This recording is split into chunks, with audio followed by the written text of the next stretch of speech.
Case long case का वो कह रहे थे।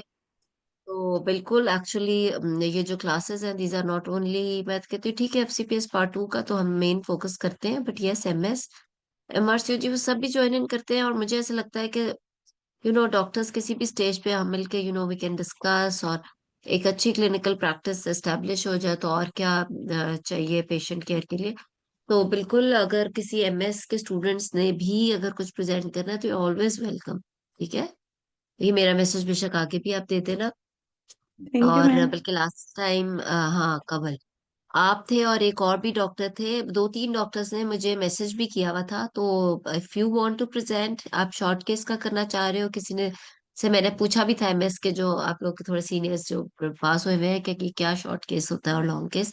तो अगर आप करना चाहते हो तो we can do it with you also, क्योंकि आपका दिसंबर में टेस्ट है और एक्चुअली डिस्कशन तो वही है जो सबके लिए होनी है, क्लिनिकल डिस्कशन। और वेरी फ्रैंकली एग्जामिनर्स भी मोर लेस वही होते हैं ऑब्वियसली। तो बिल्कुल आप बताओ, अगर आपने करना है तो आपके साथ कर लेते हैं, वरना मुझे किसी और ने भी कहा हुआ था प्रेजेंटेशन का। मैम हमारा ये है कि मैम हमारा क्योंकि स्ट्रक्चर डिस्कशन नहीं होती है, हमारा होता है लॉन्ग केस मैम गायनी का। और मैम ऑप्स के शॉर्ट केसेस होते हैं, 4 शॉर्ट केसेस होते हैं जिसमें उन्होंने हमें हाँ हिस्ट्री एग्जामिनेशन और वो सारा मैनेजमेंट वगैरह होती है। हाँ, तो अब देख लो कब कर लेते हैं, गायनी का कर लेते हैं फिलहाल। अच्छी बात है, ऑप्स के शॉर्ट केसेस में सब कुछ डिस्कस हो जाता होगा, so we can do subfertility as a long case for you. क्या ख्याल जी मैम बिल्कुल। है ना, क्योंकि आज का टॉपिक हमारा सब फर्टिलिटी है। तो जी बिल्कुल मैम। ठीक है। तो अब और कौन से प्रेजेंटर थे जिन्होंने मुझे कहा हुआ था? मैम एक उसके डॉक्टर साथ हम सना ने नेक्स्ट भी। टाइम। हाँ जी वो जी भी मैम। एमएस की ही है। जी मैम वो भी एमएससी ही है। चलो जबरदस्त, तो आप लोग मिलके कर सकते हो। बल्कि फिर मैं उन्हें उन्हें उनसे ही कहा था कि मुझे पहले देखना होगा शॉर्ट केसेस क्या है, बट देन आई रियलाइज, मैंने दो तीन लोगों से डिस्कस किया तो मुझे पता चला कि वो इसी तरह एक्सटेंडेड टॉक्स की तरह की चीज है एक्चुअली। और मतलब उसमें आई थिंक 14 मिनट्स होते हैं आपके पास शॉर्ट केस के लिए, ऐसे ही है ना? मैम शॉर्ट केस को लेके हमने मल्टीपल एग्जामिनर से बात की, हर बंदे का ओपिनियन जो है वो हमें मुख्तलिफ लगा है इस बारे में। कोई बंदा हाँ कहता है कि जी अगर आपने हिस्ट्री एग्जामिनेशन करना है और आपके पास में 15 मिनट्स हैं तो आप उसकी लॉन्ग केस की तरह हिस्ट्री लोगे, लॉन्ग केस की तरह एग्जामिनेशन करोगे। और कुछ लोग कहते हैं कि नहीं नहीं आपने ऐसा नहीं करना, आप फोकस्ड हिस्ट्री लोगे, फोकस्ड एग्जामिनेशन करोगे और फिर उसके बाद में डिस्कशन करोगे एग्जामिनर के अच्छा। साथ में गाइडेड हो। तो मैम ये जो चीज़ थी ना, ये हमारे लिए अभी तक सो मच कंफ्यूजिंग, हर बंदा जो है वो हमें एक डिफरेंट आंसर देता है इस बारे में। जो कुछ कहते हैं कि 15 मिनट में पूरा पूरी चीज करो, हिस्ट्री एग्जामिनेशन और वो सारा कुछ। कह रहे हैं आपके पास में इनफ टाइम है, आप कर सकते हैं, आप लॉन्ग केस की तरह ही हिस्ट्री लेंगे। देखो मेरी बात सुनो, वहां पे आपका वो बैठे होते हैं क्या कहते हैं, पेशेंट बैठा होता है। जी मैम होता है। मैम पेशेंट होता है। एक्चुअली वो भी मुझे किसी ने मैसेज किया हुआ था कि एमसीपीएस के कैंडिडेट्स को भी कंसिडर, तो डेफिनेटली एमसीपीएस के लिए भी ये क्लासेस है। एमसीपीएस और एफसीपीएस को तो मैं फर्क करती ही नहीं। उसकी वजह ये है कि जो तैयारी सेम है, बल्कि मैं एमसीपीएस वालों से कहती हूँ कि चुप करके इसके बाद फौरन से एफसीपीएस का एग्जाम दे दो, क्योंकि उसका तो पैटर्न भी वही है, तैयारी भी वही है, मेहनत भी वही है, पास फेल भी वही है। तो उसी तैयारी में आप एफसीपीएस कर लो तो और भी अच्छा है। तो लेकिन ऑफ कोर्स ये एफसीपीएस एमसीपीएस दोनों के लिए तो है ही, और एमएस का भी इंशाल्लाह हम करें। तो ऐसी कोई बात नहीं है, बिल्कुल एमसीपीएस वाले किसी ने प्रेजेंट करना है तो ऑलवेज वेलकम। ठीक है, गुड। सो अच्छा, सो कवल अगर देखो, अच्छा आपके जो शॉर्ट केस है वो 15 मिनट का होता है और उसमें पेशेंट भी बैठा होता है, राइट? जी मैम और उसके बिल्कुल अंदर वो मैम। कहते हैं कि नहीं, 15 मिनट में आप एज अ लॉन्ग केस पूरी हिस्ट्री एग्जामिनेशन जाती है। देखो, एक जो नॉर्मल हिस्ट्री पहले जमाने में हमारा होता था, जब लॉन्ग केस होता था 1 आवर वाला, उसके अंदर हमने टाइम रखा होता था कि अगर आधा घंटा हिस्ट्री एग्जामिनेशन का हमें दिया जा रहा है तो उसमें कम से कम 6 से 8 मिनट जो है वो हमने पेशेंट के साथ खड़े होके बात करनी है।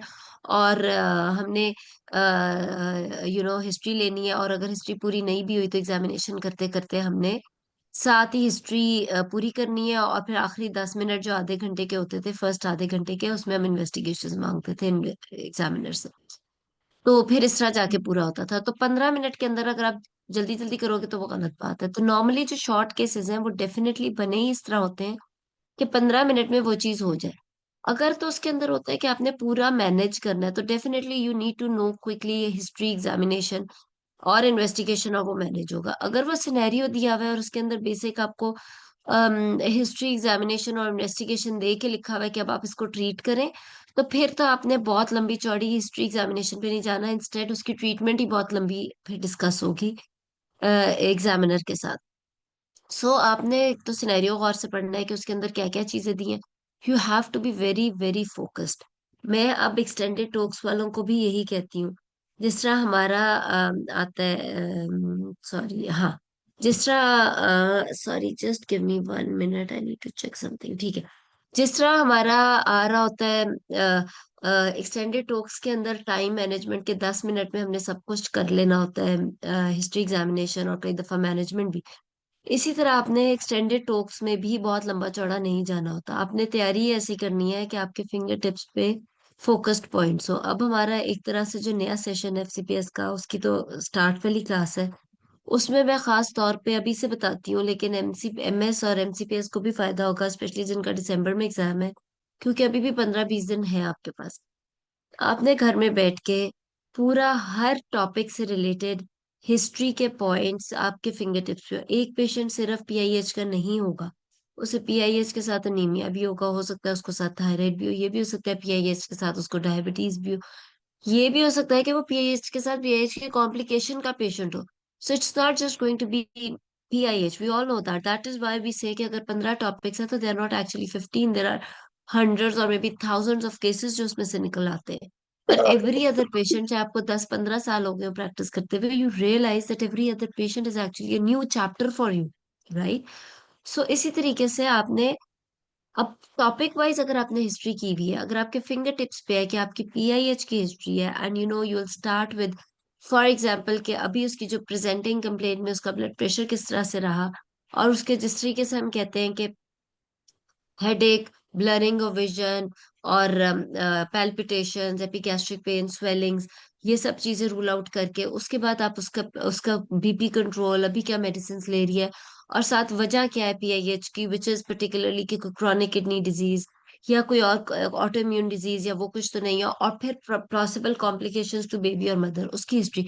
ये 4 सेगमेंट्स में जब आपने हिस्ट्री कर ली, तो आपको पता है पीआईएच की यही 4 सेगमेंट्स की हिस्ट्री, और हर सेगमेंट को बोलते हुए आपको मिनट लगना है, क्योंकि आपके फिंगर टिप्स पे, and you not miss anything, क्योंकि आपको पता है कि 4 सेगमेंट्स में पीआईएच की हिस्ट्री है।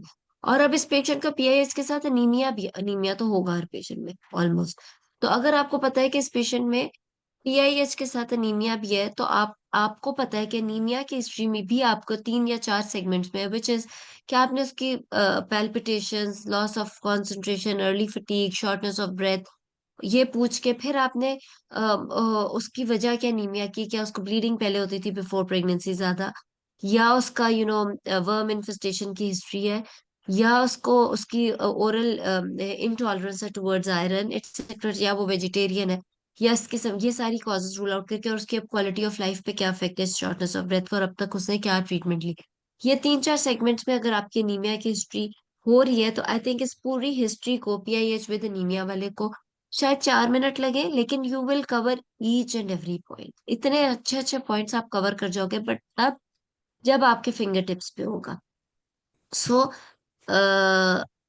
जी, सो जब तक आपके वो फिंगर टिप्स पे चीजें नहीं होंगी, तो आप ये 4-5 मिनट में इतना मुश्किल केस, विच इज जिसके अंदर आपको 2 मेजर टॉपिक्स की हिस्ट्री पूरी करनी है, उसके अलावा आपको जनरल प्रेगनेंसी की हेल्थ को भी देखना है, तो ये तब तक नहीं हो सकता, especially in exam scenario, not only in exam scenario, when you are sitting in a clinic also, जब तक आपके फिंगर टिप्स पे नहीं है। You are seeing a patient of anaemia, but you forget to talk about the cause, about the उसकी base पे नहीं गए कि वजह क्या एनीमिया की, कि क्या वो ब्लीड कर रहा था, क्या वो एटसेट्रा एटसेट्रा, तो ये हिस्ट्री बिल्कुल इनकम्प्लीट है।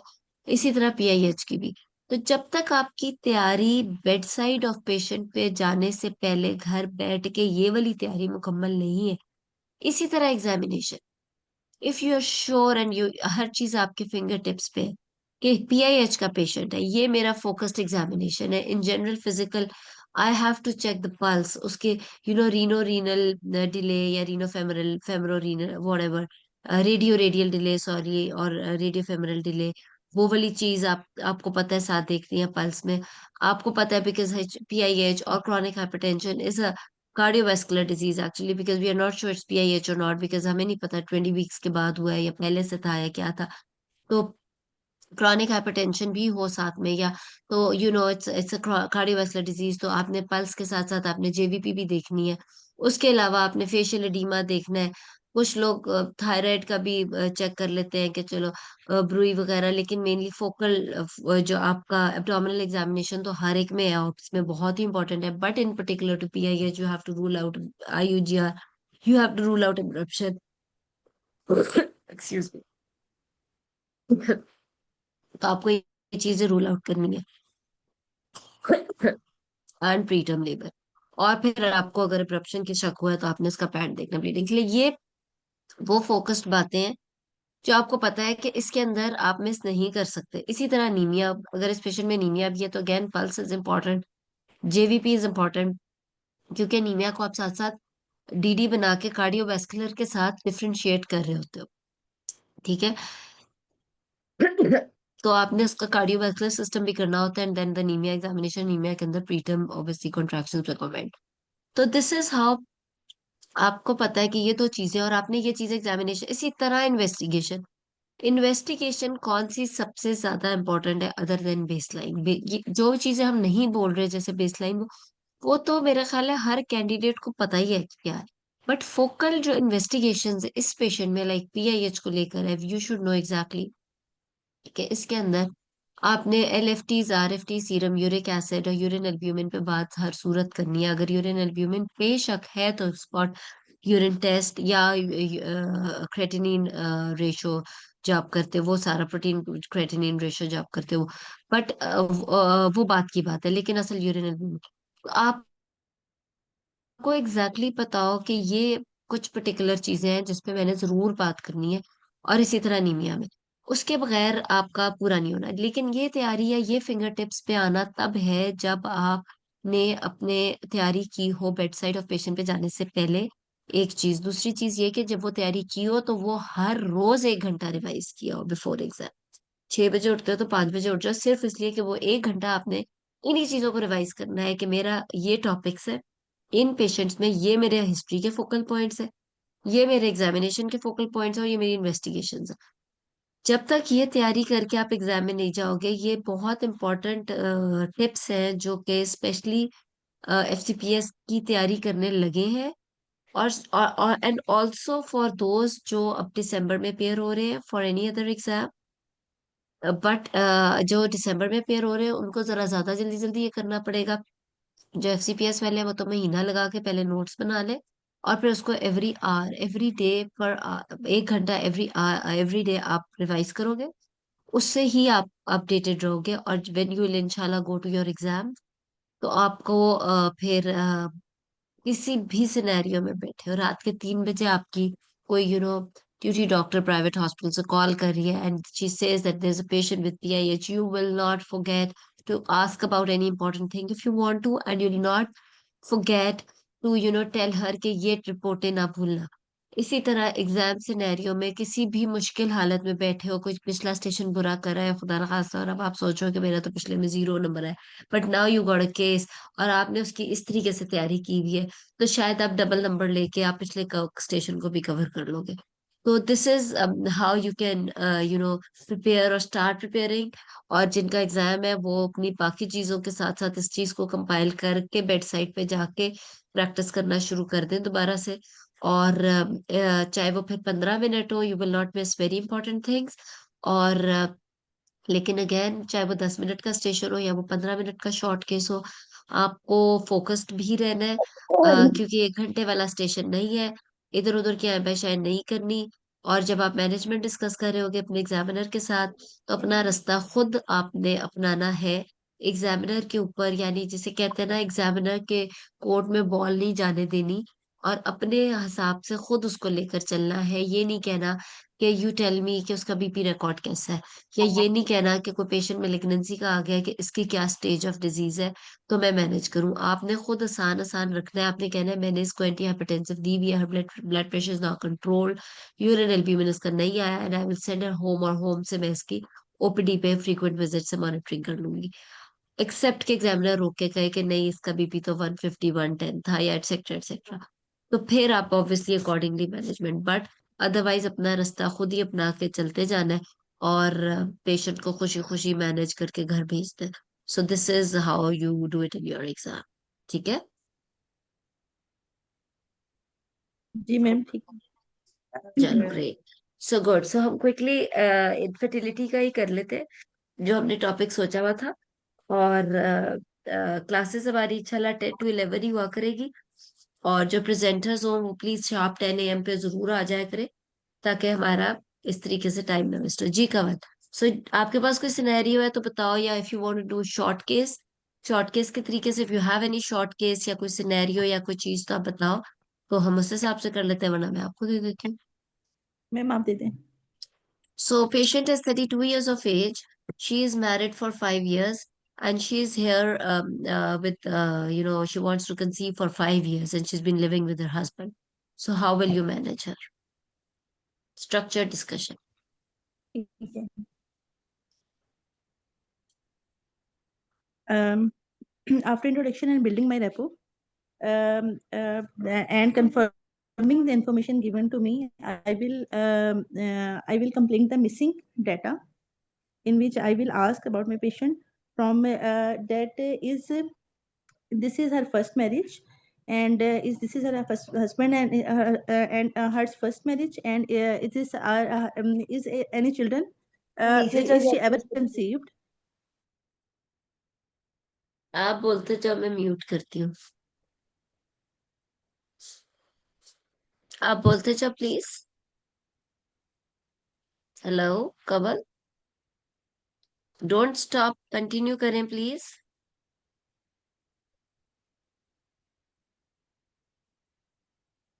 कोई प्रॉब्लम हो गई? जी कवल।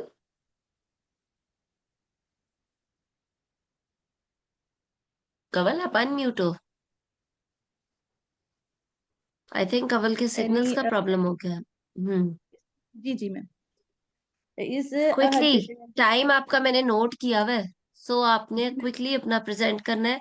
If you are talking like, अगर 15 मिनट का स्टेशन है तो कम से कम 8 मिनट में हिस्ट्री एग्जामिनेशन बोल देना है आपने। मैम 8 भी ज्यादा है, 6 मिनट में। जी मैम, जी स्टार्ट either करें husband is please. diabetic or hypertensive, is she's if her husband is taking any kind of medications, is there any history of surgery or childhood surgery or mumps, or is there any what is her husband's profession, and what is his age? And then I will move towards the I will move towards the female history. That would be is her menstrual cycle is regular or not? And how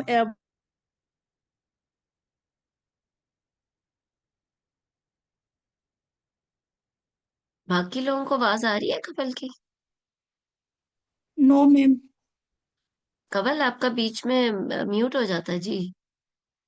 ji ma'am, अब आ रही है आवाज? Hello. अब आ रही है जी। जी जी बोलते ma'am, जाए। आई बार कहाँ तक आवाज आई है, फिर मैं वहां से कंटिन्यू कर लेती हूँ। नहीं, आप बस बोलते जाओ, हमें समझ आ रही है। हेलो, आवाज आ रही हाँ जी, हाँ जी आ रही है, है? आप जी ठीक बोलते जाए जी। है। फीमेल की हिस्ट्री आप कर रहे थे ना? जी जी जी जी। Is ever any investigations has been done or not? Is her husband's semen analysis available? Is there any hysterosalpingography? No. Is there any husband serum analysis available or not? And is ultrasound done? Is there any abnormality in these investigations? And is there hysterosalpingography is done ever before or not? And then I would like to ask regarding her menstrual cycle regularity, pattern, soakage of pads. Is there any pain during menstruation, or is there intermenstrual bleeding or postcoital bleeding? Is there any vaginal discharge? Then I will ask regarding, is there any history of vaginal discharge, and is there any chronic pelvic pain? And then I um, is there any headache, blurring of vision, or breast tenderness? Or is there any cold or heat intolerance, weight loss or weight? And is there hirsutism, acne? Is there any chronic cough or constipation or epigastric pain? Is there any feeling of mass in lower abdomen? yeah, or tenderness on local. Is there any then after then is it she has any medications for that, any ovulation inductions she ever taken? Yeah, and which options she knows about that she should consider? As my patient's age is 32 years, is there any investigations like AMH is done or not before? And then I will move towards that what is my patient's wish, how she wants to conceive, is there any history of ovulation inductions? And then yeah, I would like to ask regarding her gynae history, is there what is her age of menarche? And is she ever is she ever use any contraception or pap smear is ever taken? And is there any history of diabetes mellitus, hypertension, and any other chronic disease? Is she then I would like to know her socioeconomic background. Is she is any allergic to drugs or medications? Or she is using any is she is addict is she is a smoker, addict to anything like smoker or alcoholic? Ma'am, I am done with my history. हम्म सो मैं थोड़ा सा quickly history पे comment करूंगी. um मतलब ठीक था, may be you are covering all the points और मे be a lot of points, लेकिन आप मजा नहीं आ रहा फ्रेंकली. उसकी वजह उसकी एक वजह तो ये है कि आप अटक रहे हो. अब जो एग्जाम है ना, उसमें अटकने की कोई गुंजाइश नहीं है. Imagine your self sitting in a clinic, और आपके पास एक पेशेंट आती है, पीछे साथ उसके मियाँ भी आए हुए हैं, पीछे उसके सास ससुर भी बैठे. सब फर्टिलिटी वाले patients sometimes present like this. और आप अगर अटक अटक के उनके सामने बोलोगे ना, तो वो अपना जो आपके ऊपर प्रेशर डालने आया है ना, जो पूरा खानदान, वो उससे पहले ही आप तो चढ़ाई कर जाएंगे एक तरह से. So you should look very confident, you should look very fluent. Mhm. इस तरह नहीं. मैं बार बार कहती हूँ, दिस एग्जाम एमएस का हो, क्लिनिकल फाइनल एग्जाम, या जो भी हो, मतलब जो एग्जिट एग्जाम है, it's not only exam of knowledge. अब ये जो एग्जाम है ना, नॉलेज आपकी देख ली रिटर्न में. अब जो क्लिनिकल एग्जाम है ना, वो एग्जाम आपके स्किल्स का भी है, आपके एटीट्यूड का भी है. तो इट्स एक्चुअली अ ड्रिल और ट्रेनिंग, ताकि कल को जब आप क्लिनिकल प्रैक्टिस में जाओ और दुनिया जहान की पब्लिक ने आना होता है, और आपके ऊपर प्रेशर डालना होता है, and you are like last word to them because it's an exit exam. When you sitting there, आपकी हर चीज जो है ना, वो ऐसी होनी चाहिए कि आंखों में आंखें मिला के बात हो. सिमिलरली, जब तक ये एटीट्यूड आपका एग्जाम में नहीं होगा, examiners will not be happy. और ये एटीट्यूड कैसे हासिल होगा?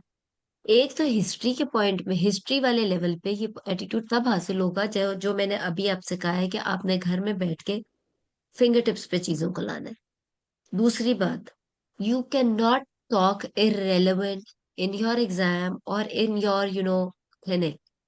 इररेलेवेंट का मतलब क्या है? कि जब आपको सिनेरियो दिया गया, आपने दो चार लाइनें खामखा ही बोली. I will build repo, I will want to complete my information, I would like to you know you said कि मैंने introduce, it took you some time to tell कि I will introduce, I will build rapport. ये बातें बिल्कुल सुनने में अच्छी नहीं लगती, ना एग्जाम में ना कुछ और. There and then start with your case, right? You will say कि okay, this is the scenario, I will introduce myself and I would like to know the biodata में जो जो चीजें नहीं मिली, HOPI history, वो सारा कुछ. तो ये चीज. दूसरी चीज ये है कि when you are saying, when you are talking, especially the medical terms, you cannot use a wrong pronunciation. Use the right pronunciation when you're sitting in the clinic, when you're sitting in exam in front of anyone else, which means minarch is not minarch, it's minarchy. ठीक है? Oligomenorrhea, etc. Minarch is one word. It feels very irritating. वहां सारे gynaecologist बैठे होंगे, तो अपनी pronunciation को बिल्कुल ठीक रखना है, राइट? अपने extra words in your speech need to be corrected, they should not be there. उनको डिलीट कर दो अपनी थिंकिंग से. First of all, second of all, last of all, building a repo, these are not acceptable in exam and also in your actual practice, very frankly. तो और fluency is very important. Your theory is good, you covered everything maybe, but कुछ समझ नहीं आया, क्योंकि ये उस तरीके से नहीं था जैसे कि एक्सपेक्टेड होता है क्लिनिक पे बैठ के, या जैसे कि एक्सपेक्टेड होता है आपका एग्जाम में। सो ये सारी चीजों की तो इम्प्रूवमेंट बहुत ज्यादा जरूरी है, नंबर वन। नंबर टू, सब फर्टिलिटी। अब जैसे मैंने आपसे कहा कि आपके माइंड में एक होता है ना, एक नक्शा बनाओ, एक माइंड मैप। आजकल बच्चों को जो क्रिएटिव राइटिंग कराई जाती है स्कूलों में, वो पहले कहते हैं माइंड मैप बनाओ, उसके बाद। तो आपका जब तक वो माइंड मैप नहीं बना होगा ना सब फर्टिलिटी की हिस्ट्री का, तो आप थोड़े से हैphazard हो जाओगे। उसमें प्रॉब्लम ये होती है कि यू रिपीट थिंग्स ऑल्सो, तो वो रिपीट भी नहीं होगी चीजें। वो ऑब्वियसली इंसान है, चलो सुबह ऊपर बोल दिया, पहले क्या रिपोर्टें हुई, इन्वेस्टिगेशन या ट्रीटमेंट क्या ली, नीचे दोबारा ovulation induction, that's okay if you do it. But even then, if अगर आपके माइंड में एक पूरा मैप बना हुआ है, तो you will not be repeating the things. कैसे? सब फर्टिलिटी का आपका कैसा माइंड मैप होगा? Okay, so the patient is there, 32 years of age, she is married for 5 years and they've been living together, and now but they're unable to conceive. She is now here with you. आपने बात शुरू की biodata वगैरह के बाद के history of presenting illness में, जब सब फर्टिलिटी है तो इसमें सबसे पहला वाला पोर्शन आप रख दो कि if they are living together, तो क्या उनके इंटरकोर्स में तो प्रॉब्लम नहीं हो रहा, उनका दे आर फर्स्ट मैरिज है दोनों की, उनका कोई फ्रीक्वेंसी ऑफ क्वाइटस क्या है, ये सारी बातें रूल आउट करके उसके बाद आप दूसरा सेगमेंट रख दो। जैसे मैंने आपसे कहा, हिस्ट्री के सेगमेंट्स बना लो टॉपिक वाइज। दूसरा सेगमेंट आप सब फर्टिलिटी में रखोगे कि अब तक की क्या रिपोर्टें कराई है, यानी कि हस्बैंड अब तक की क्या रिपोर्टें कराई है में भी आपको उस तरीके से बात करनी है जो कि सबसे आसान रिपोर्ट है वो सबसे पहले आ जाएगी, जो कि सीमेन एनालिसिस की रिपोर्ट है। सेकंड नंबर पे फीमेल का अल्ट्रासाउंड है। तीसरे नंबर पे उसका ट्यूबल पेटेंसी टेस्ट है। तो इन तीनों में से क्या क्या उसने कराया है, और अगर तीनों कराई है तो इसमें से अब तक क्या एबनॉर्मल आया। If she is able to tell that, for example she says कि ट्यूबल पेटेंसी गलत आई, तो आपकी detailed history will begin with the factors जो ट्यूबे ब्लॉक करती है। ठीक है? अगर वो कहती है कि मेरी ओव्यूलेशन रिडक्शन में प्रॉब्लम है, तो obviously that your history will begin with the menstrual cycles and all that. अगर वो कहती है कि मेरी तो सारी रिपोर्टें ठीक है लेकिन मेरे हस्बैंड की रिपोर्ट में मसला है, तो your history will start with the history of male, right? तो इस तरीके, and if she says the तीनों रिपोर्टें ठीक आई, तो फिर आप अपनी हिस्ट्री अपने तरीके से स्टार्ट कर लो। जैसे कि फीमेल की हिस्ट्री अगर आप पहले लेना चाहते हो, जब हेड टू टो ले रहे होते हैं सब फर्टिलिटी में, और फिर मेल की हिस्ट्री, तो फिर इस तरीके से। तो आपका हिस्ट्री का पैटर्न ना सिर्फ डिपेंड कर रहा है कि आपकी पॉसिबल कॉज क्या है पेशेंट में, बल्कि आपने कम इंटरवेंशन से ज्यादा इंटरवेंशन की तरफ जाना है, जो कि ज्यादा साइंटिफिक लगता है सुनने में भी। फिर जब आपकी ये सारी हिस्ट्री हो जाती है, तो आखिरी सेगमेंट आप रख लो कि अब तक की क्या ट्रीटमेंट ली। गायनी के अंदर आपकी मैनेजमेंट सारी डिपेंड, 80% डिपेंड्स ऑन के पेशेंट अब तक की क्या ट्रीटमेंट लेके आई है, ताकि आप उससे आगे शुरू करो। अगर वो ओव्यूलेशन रिडक्शंस ले आई है, then you can offer her IUI. If she has taken all the previous things, तो आप उसका आईवीएफ। अगर उससे कुछ नहीं लिया, तो ये you can start with ovulation reduction etcetera, depending के कॉज क्या थी। सो इस तरीके से आपने जब ये सेगमेंट्स बना लिए, you will not miss anything. फिर उसके बाद आप बेशक अगर आप हिस्ट्री में बोलना चाह रहे हो, बाद में जाके मेडिकल हिस्ट्री में क्रोनिक हाइपरटेंशन ये वो, तो चलो वो भी मेंशन कर लो। या नीचे जाके जो भी बोलना चाह रहे हो, वो सब इरेलीवेंट सी बातें लग रही है। लेकिन जब तक ये सेगमेंट्स पूरे नहीं होंगे, तब तक आपकी सब फर्टिलिटी की हिस्ट्री पूरी नहीं होगी। और अगर ये इस सीक्वेंस पे नहीं होंगे, तो शायद एग्जामिनर बहुत सारी चीजें ना सुन सका हो जो आपने उसे बताई है, और आपको मार्क्स ना मिल सके। लेकिन जब आप इस सीक्वेंस पे चलोगे, तो they will not miss anything, and they will also get to know that you are not repeating things. ठीक है? तो इस तरीके से, और फिर जब आपको सीक्वेंस पता होगा, उस सीक्वेंस के हिसाब से फिर आपका फायदा ये होगा कि आप कॉन्फिडेंट होगे, आपकी स्पीच क्लियर होगी, आपको रुक रुक के सोचना नहीं पड़ेगा, जो कि एक्चुअली रिक्वायर्ड है। So always remember, this exam is not only exam of your knowledge, it's exam of your skills as well as attitude. आपने ये तीनों सेगमेंट्स में फुल मार्क्स ना लिए, तो पास कैसे होगे?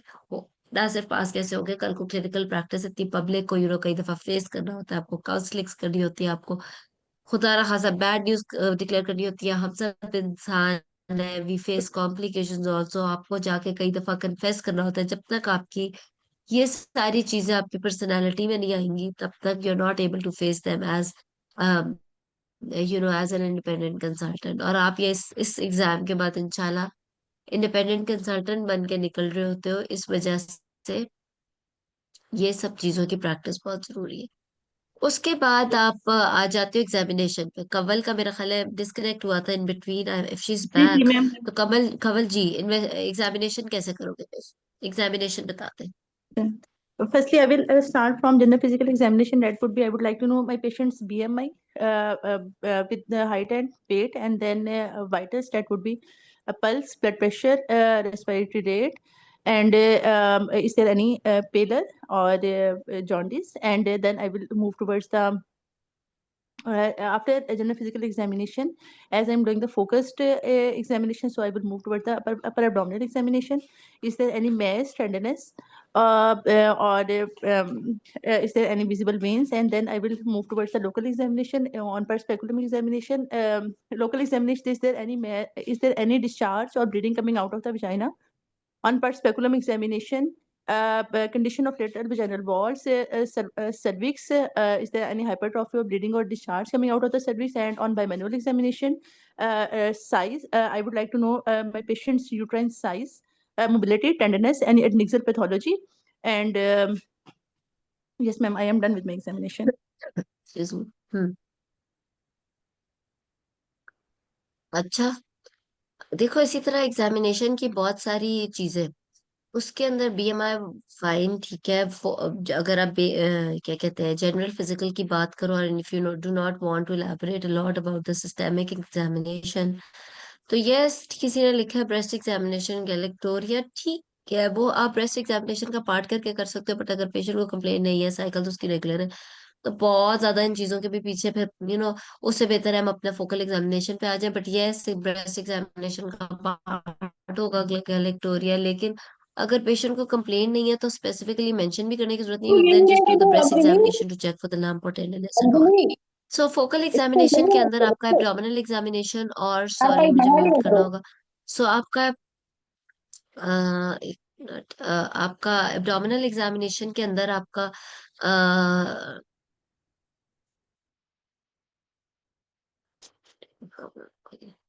सो लेकिन when you are doing abdominal examination of a gynae patient, तो फिर जैसे मैंने आपसे कहा कि ऑप्स का एग्जामिनेशन किस कदर अहम है, इसी तरह गायनी का एब्डोमिनल एग्जामिनेशन भी उतना ही अहम है।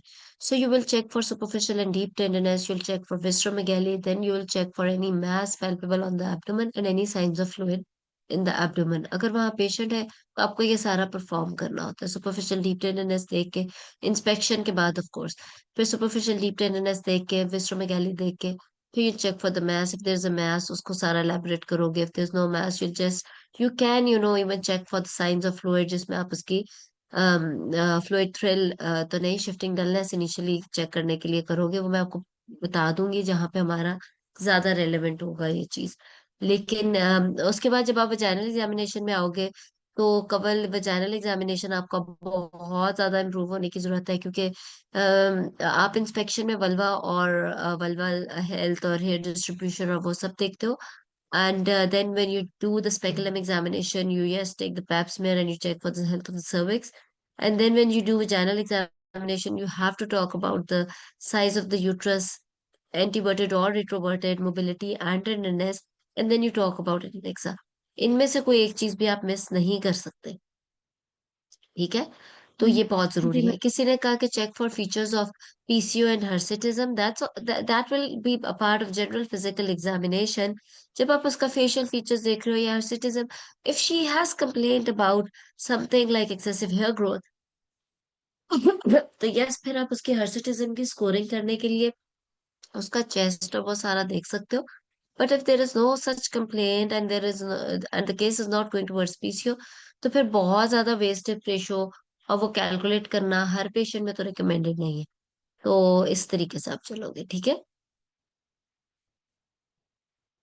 Yes ma'am. Yes ma'am. और किसी ने लिखा हस्बैंड एग्जामिनेशन, वहां पे तो एक ही पेशेंट होता है ना। हाँ, स्ट्रक्चर डिस्कशन है। Husband examination we don't do unless there is azoospermia or there is some a complaint from the husband, like intercourse का problem, etc etc। तो फिर आप normally gynaecologist doesn't need to do examination of husband. और तो आपने बिल्कुल ये बात नहीं करनी, आपने अपने पेशेंट तक रहना है। और अगर तो है तो yes you may need to see the varicocele etcetera etcetera in husband also. But if there is any complaint तो आपको अपने हिस्ट्री से पता हो गया आपने एग्जामिनेशन क्या करना है। ठीक है। मैम ऐसे ना हमारा जो ये है ना कि स्ट्रक्चर डिस्कशन की तरह आता नहीं है, तो मैम क्या हाँ, हम इसको क्या मैं बताती हूँ की एक तरह चीज कर और। सकते हैं? जिसने हस्बैंड एग्जामिनेशन मेंशन किया है, always remember do what you are doing in your OPDs and in your wards throughout your training और 4 years और 5 years।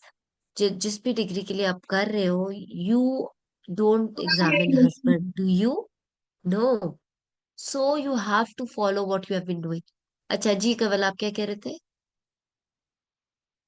मैम ये जो ये नहीं जिसमें आप हमें कह सकती हूँ कि मेरी फ्लुएंसी नहीं थी, मैं अटक अटक के बोल रही थी मैम, क्योंकि हम लोग स्ट्रक्चर डिस्कशन की तरह करते नहीं है मैम, हम पेशेंट से क्वेश्चंस पूछ रहे होते हैं और बाद में लंबी सारी अच्छा, प्रेजेंट, तो इसलिए मैम ये तो डेफिशिएंसी प्रेजेंट रही तो मेरी। करना ही होता है ना। जी आपने जी मैम प्रेजेंट प्रेजेंट तो करिए। बोलना तो है। आपके जी पास जी जब मैम। पैटर्न ही नहीं होगा कि आपने किन सेगमेंट्स में बनाकर पूछना है पेशेंट से, अव्वल तो पेशेंट के सामने भी आप हैप्पैज़र्ड पूछोगे। फिर क्यों? और वो इसलिए ज्यादा हैप्पैज़र्ड हो जाएगा क्योंकि कई दफा ड्यूरिंग आपको एग्जामिनेशन पेशेंट की हिस्ट्री लेनी होती है, बिकॉज टाइम कम होता है, आपकी हिस्ट्री पूरी नहीं हुई होती है, और when you are examining the patient उस टाइम के दौरान आपको उसके हिस्ट्री के पॉइंट्स पूरे करने होते हैं। जब तक आपके एक माइंड मैप में सेगमेंट्स नहीं बने होंगे, उस तरीके से आप पूरा नहीं करोगे। और फिर how are you going to present? You can not present in a haphazard way to the examiner. मैंने आपसे कहा कि आपको आपकी इस हद तक बात भी नोट होगी कि जब आपने पेशेंट से पूछना शुरू किया कि कौन कौन सी इन्वेस्टिगेशन उसकी हुई हुई है, तो भी आप उससे किस सीक्वेंस में पूछ रहे हो। यानी कि आप उससे पहले अगर आप उससे ये पूछोगे कि क्या ट्यूबल पेटेंसी चेक हुई है, क्या हस्बैंड का टेस्ट हुआ है और क्या अल्ट्रासाउंड हुआ है, तो this sequence is also not very good. आपको ज्यादा अच्छा इंप्रेशन जाएगा if you're asking in a good sequence with a less intervention while investigation, like you'll ask or you'll start with the husband's semen analysis, then you talk about ultrasound of the female, and then you talk about the tubal patency test। तो इस sequence पे अगर तो आपकी एक एक चीज it's not only कि आपको नॉलेज है कि कौन से टेस्ट होने हैं, but the way you are asking is also important, उसका भी इक्वल वेटेज है। अपने आप को इतने परफेक्शन वाले तरीके से तैयार करना है जी। सिंधु जो किसी ने हैंड रेस किया हुआ है, जी अस्सलाम बताइए। मैडम।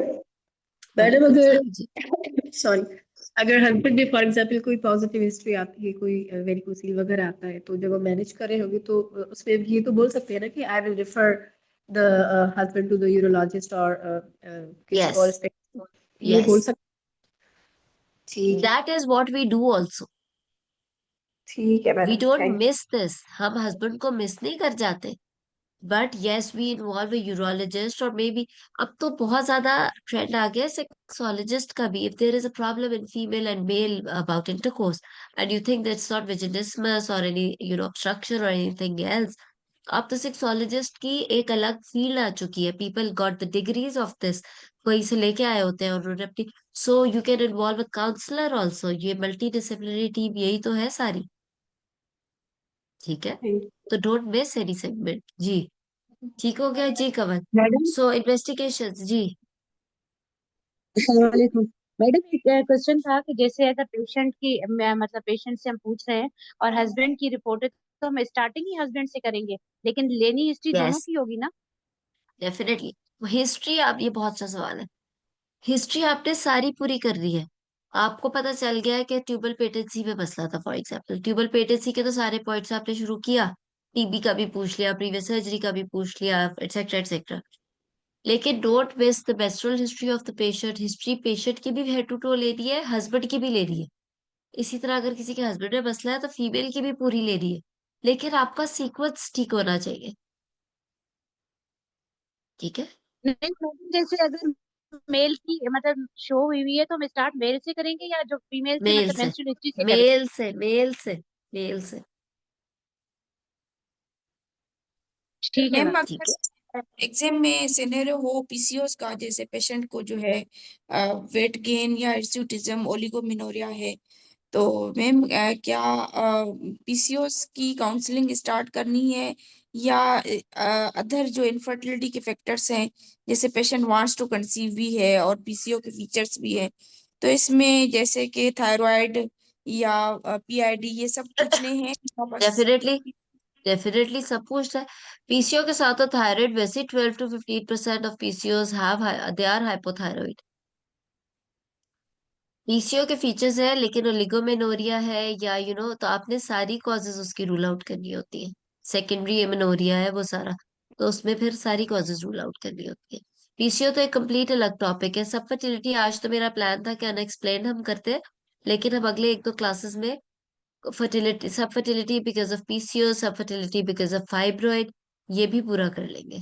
ठीक है यस मैम। जी। Kawal, investigations quickly. Yes, ma'am. Firstly, I would like to know my patient's suspensive analysis for अब pH, count, यहाँ पे motility. आपने सॉरी स्टार्ट किया, firstly I would like to, अपनी पर्सनैलिटी से ये चीजें निकाल दो।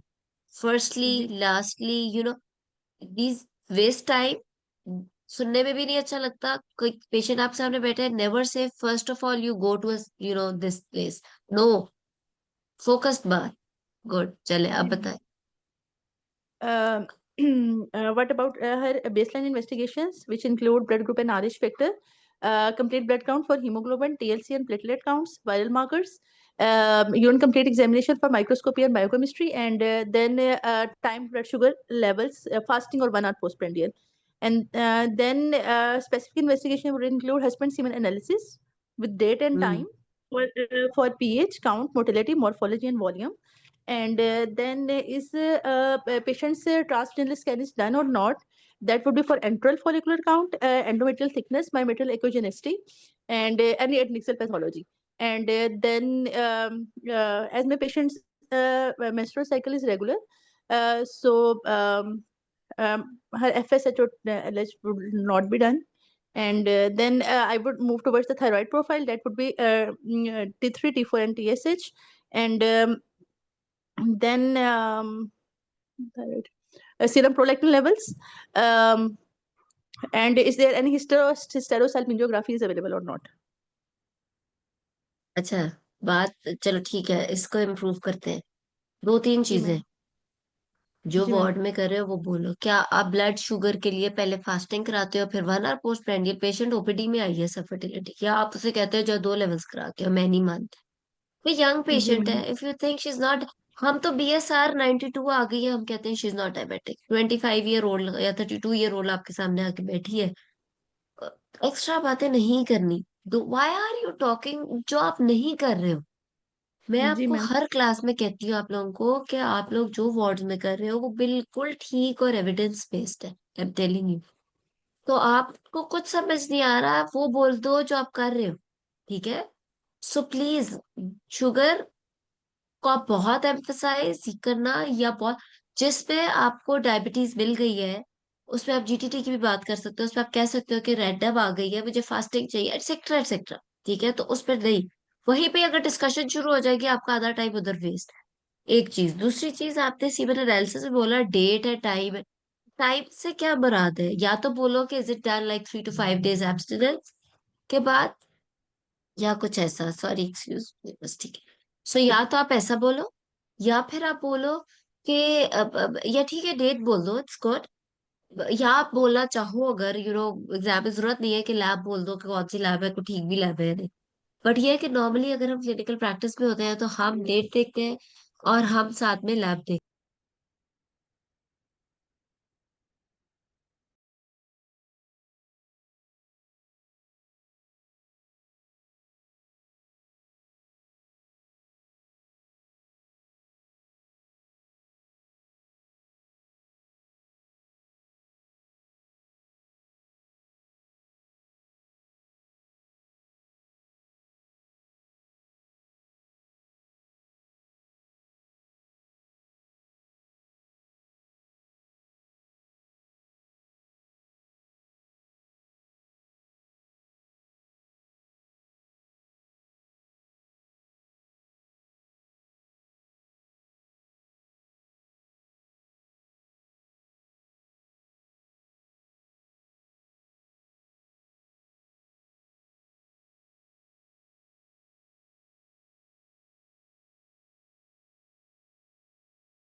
जी, sorry.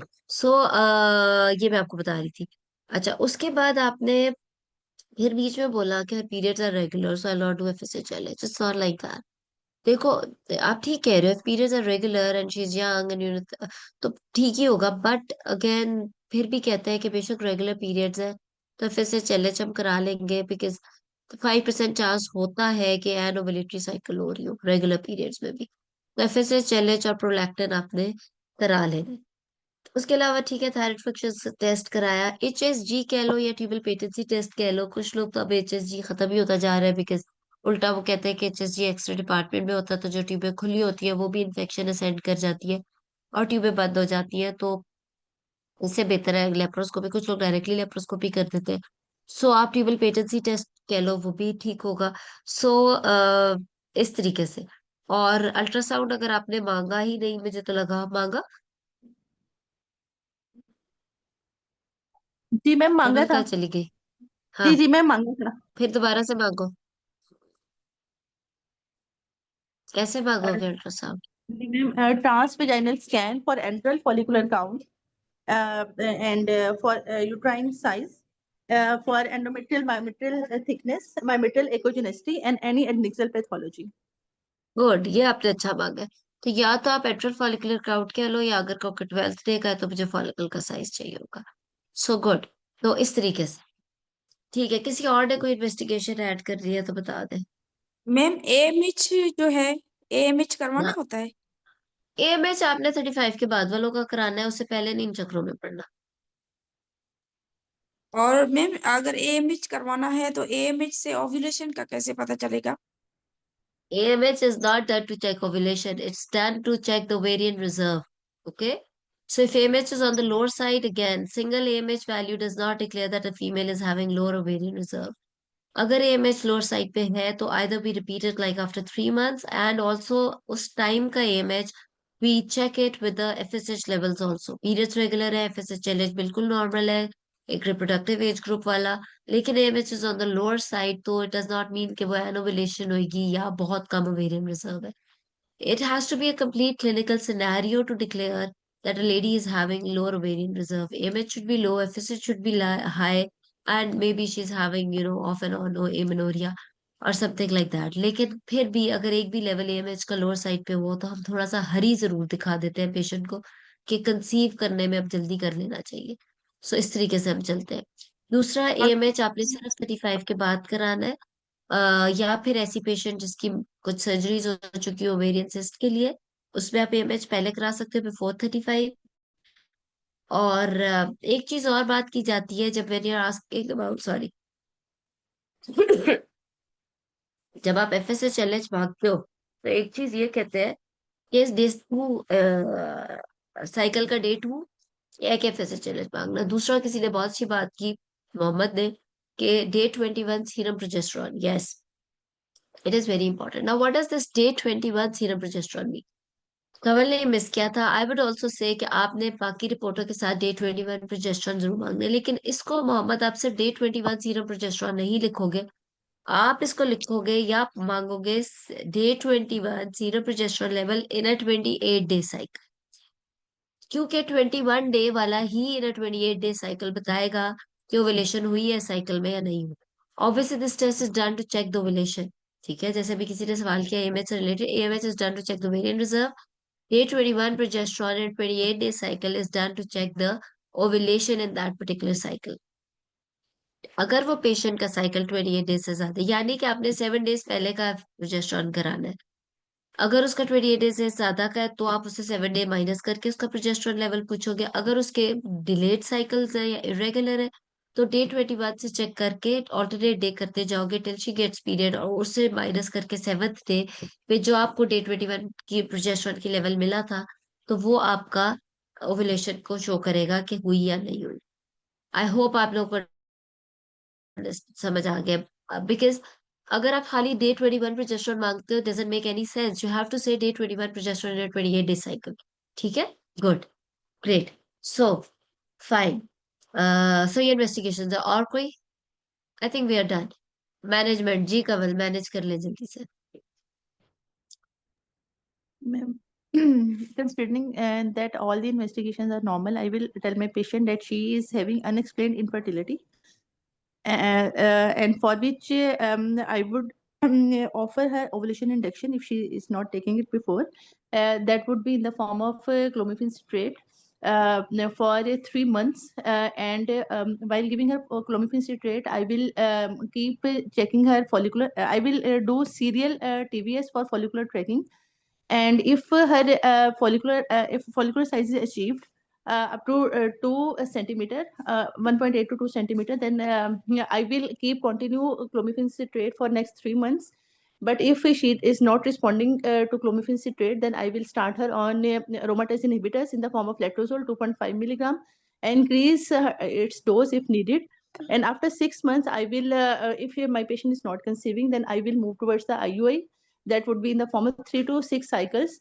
And if my patient is still not conceived, then for 6 cycles, then I will move towards the in vitro fertilization.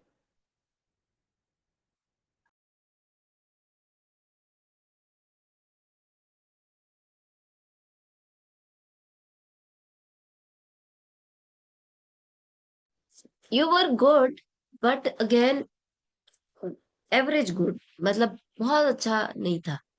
अच्छा, इसके अंदर देखो ऐसे करना है. Obviously start was good. I will explain to the couple that all the reports are normal regarding female investigations and male, and so I'll declare them as the case of unexplained fertility. इसमें आप ये एक चीज mention कर सकते हो कि guideline कहती है कि अनएक्सप्लेन में डायरेक्ट आईवीएफ करें, बट अगेन हम अपने सेटअप में चलो ऑफर कर देंगे. सारी चीजों से पहले एक चीज याद रखना, जब भी मैनेज करने लगो, ऑलवेज से I would like to complete my investigations. मैंने आपसे शुरू में कहा था कि अपना रास्ता खुद बनाना है, लेकिन वो एग्जामिनर जब दे चुके इन्वेस्टिगेशंस और आपके पास एक कंप्लीट प्रोफाइल आ गया उसके बाद, right? So even if you don't have an ultrasound, you will say I need an ultrasound. If you know you say कि इस तरीके से, so you need to know the investigations, वो सारी लेके now you will declare them as a case of unexplained fertility. अब unexplained fertility का अगर वो केस है तो आगे क्या करना है? आपने बात ठीक की, आपने कहा कि चलो ठीक है, I'll start with ovulation induction because they have not taken anything else, anything like this before. लेकिन इसको भी कहने का एक तरीका है. आप कहोगे कि आफ्टर डिस्कशन कि चलो उन्होंने डायरेक्ट आईवीएफ नहीं ऑप्ट किया, I will offer them ovulation induction in terms of, like, I will start them with the clomiphene citrate and will monitor her for 3 months regarding a follicle size as well as the pregnancy. If follicle size is achieved well, considering 50 milligram per day for 5 days dose, 100 mg or 150 mg dose. Whenever the follicle size is achieved, but pregnancy is not achieved, then I will continue the same dose for another 3 months with the follicular tracking and with explaining to them about the fertility days, and will check them for pregnancy. If pregnancy doesn't occur for 3 months, then for the next 3 months, I will change the medicine. Like from the clomiphene, I will, make it aromatase inhibitor, or, I will change the group and again will monitor in terms of follicular size as well as pregnancy. Obviously, if pregnancy occurs, baat to wahi khatam. If pregnancy doesn't occur, I'll check the follicular size, and the follicle size is achieved well with the BD dose. Of course, uski to hoti hi utni hai if the follicle size is achieved. So I will continue the same medicine for the next 3 months again, explaining to them about the fertility days because couple is young, हमें कोई hurry नहीं है. So 6 months का cycle, if they conceive during this period, well and good, फिर तो मसला है. If they don't conceive, अगला मेरा प्लान होगा आईयूआई के साइकिल्स. कितने cycles? At least 3 cycles. somebody can say 6 cycles. if not, then IVF. But again, हर स्टेप में considering unexplained fertility and the guideline इसकी जो है, उसके हिसाब से हम उसको आईवीएफ डायरेक्ट भी ऑफर कर सकते हैं एट एनी स्टेज और इवन शुरू में. सो इस तरीके से we can take the patient. So whenever you are talking about ovulation induction, always talk about the drug, about the dose, in a very short and a focused way. How are you going to give the dose? Haphazardly, nahi. 50 mg first month. We'll do the follicular tracking as well as the pregnancy checking. इनमें से जो हो गया, pregnancy का success हो गया, well and good. Follicle का success हो गया, तो same dose for the next 3 months.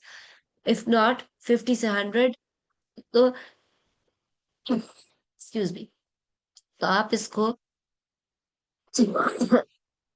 Sorry, एक लाइन में भी बोल सकते हो कि I will give her ovulation induction for 3 months, starting from 50 mg, 100 mg, 150 mg, doing the follicle tracking and the pregnant and checking for the pregnancy. If the success happens regarding pregnancy, well and good. If not, we'll continue the follicular tracking. Whenever the good follicles are formed with a particular dose, I'll continue the same dose for the next 3 months. लेकिन उस dose और good follicles के साथ भी 3 महीने conceive नहीं हुआ तो you can change the drug. So इस तरीके से आप जाओगे. ठीक है. मैम ल्यूटियल फेज सपोर्ट देना होता है ओव्यूलेशन इंडक्शन के दौरान? कुछ नहीं और देना. और मैम मैम कुछ पेशेंट को अगर ओलिगोमिनोरिया हो तो उसमें क्लोमिफेन सिट्रेट जैसे कि पीसीओएस वाली पेशेंट है तो जी. उसमें हम क्लोमिफेन सिट्रेट कैसे उसकी पहले विथड्रॉवल ब्लीडिंग करवाएंगे, उसके बाद सेकंड डे से हाँ, क्लोमिफेन अगली क्लास में हम पीसीओ विद फर्टिलिटी कर लेते हैं. इसी टॉपिक की कंटिन्यूएशन हो जाएगी. हिस्ट्री हम कर चुके हैं तो हम इसी को ही कंटिन्यू करके और डिटेल में कर देंगे. But you are right, withdrawal करके आप उसको क्लोमेट दे सकते हो. ठीक है. So good. आई होप कि आज हमने काफी कवर कर लिया है. नेक्स्ट क्लास में इंशाल्लाह